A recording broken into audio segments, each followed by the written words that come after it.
How much time do you spend every day working on your dream? In the last 90 days, how many books have you read? In the last year, what new skill or knowledge have you acquired? What kind of investment have you made in you? You don't want it badder than you want to party. You don't want it as much as you want to be cool. Most of you don't want success as much as you want to sleep. Some of you love sleep more than you love success. And I'm here to tell you today, if you're going to be successful, you've got to be willing to give up sleep. Every day. This isn't a part-time gig. This isn't punch the clock and go home for the day. You don't get weekends off. No. Here, there's no such thing as a weekend. This is an everyday gig. Every day is a Monday. You're either committed or you aren't. You're either willing to do everything it takes, whatever that might be, or you aren't. You either are willing to go through hell and high water and fire and brimstone to get to your goals, or you aren't. This is the time for you to go into warrior mode. The dreams that you have are not going to fall into your lap. We all want that. We all want the easy route. We all want it to happen fast. But the truth is that you've got to be willing to fight for what you want. And sometimes the person that you have to check is yourself. It doesn't matter what you don't have now because you can go get it. But it starts today. It starts with a commitment. It starts with a principle. It starts with a discipline. It starts with effort. It starts with energy. It starts with an idea that you're going to make today count.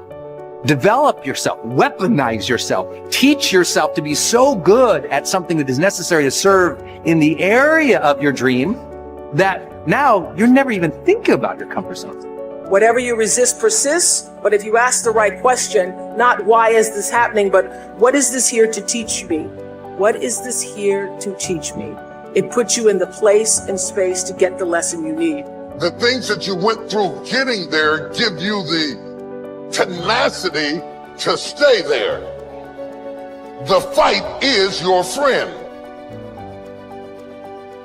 To work on yourself daily. Work on the way you look at the world around you. Look at solutions rather than focusing on all the problems. Don't listen to its lies about what might happen if you try that new thing, and just try it. You do this and you are constantly getting stronger than that enemy within. And I may make a mistake, but I own it radically, emphatically. I don't play the blame game.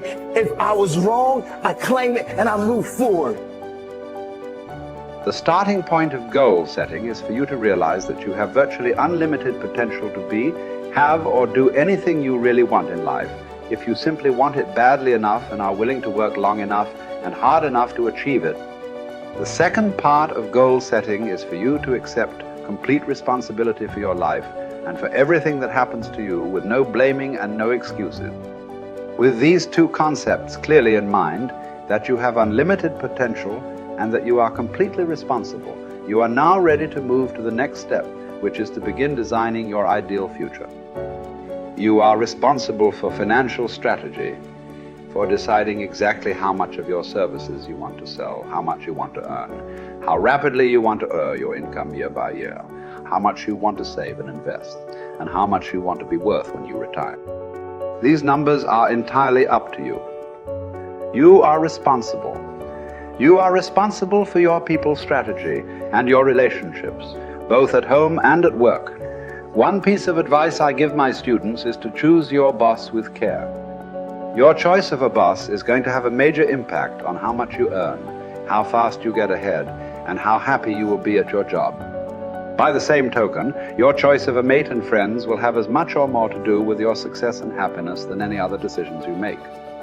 If you are not happy with any of your current choices, it is up to you to begin taking steps to improve or change them. Finally, as president, you are in complete charge of personal research and development, personal training and learning. It is up to you to determine the talents, skills, abilities, and core competencies you will need to earn the kind of money you want to earn in the months and years ahead. It is then your responsibility to make the investment and take the time to learn and develop these skills. No one is going to do it for you. The unavoidable truth is that no one really cares as much as you do. From this point forward, see and think about yourself as the master of your own fate.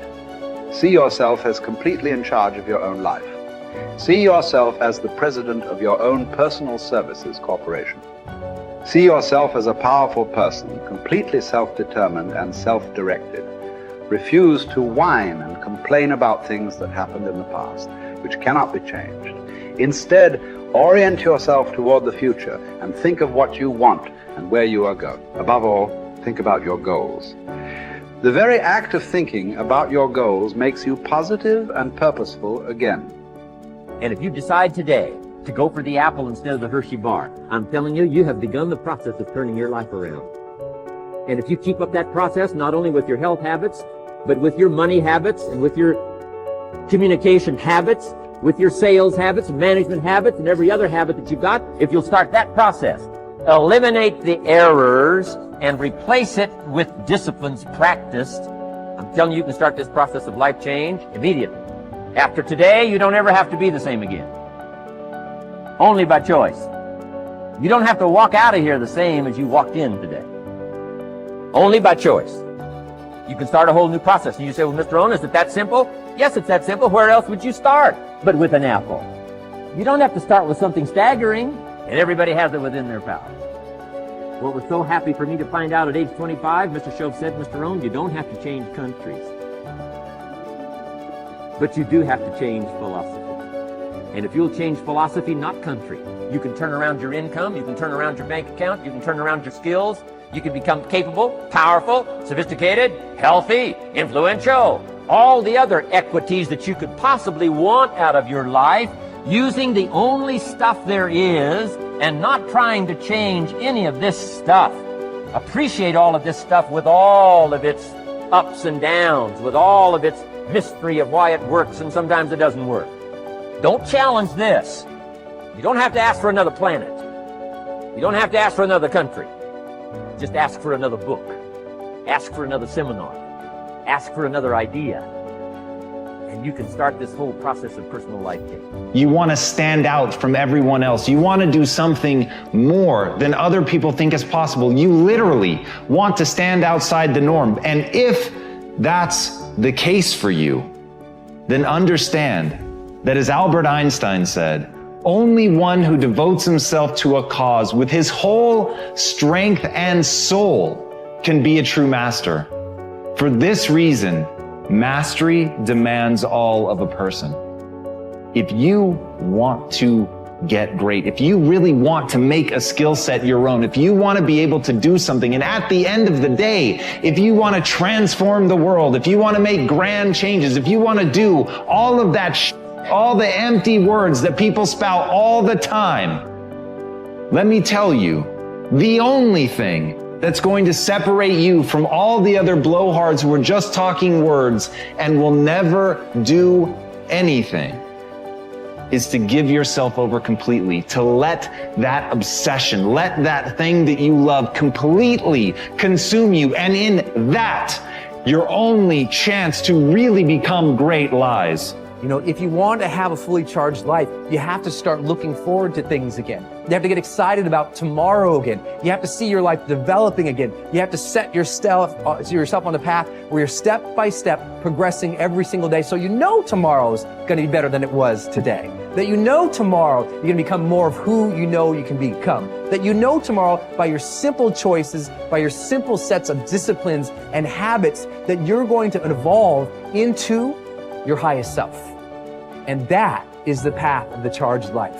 This constant engagement with the best within us, of pushing ourselves, but with that purpose and that progress of hoping to become our highest selves. And when you live in that place and you sense that every single day, that's the magic. That's what life should feel like. That's what I think we all deserve. And maybe we ought to start aiming and challenging ourselves just a little bit more to get there.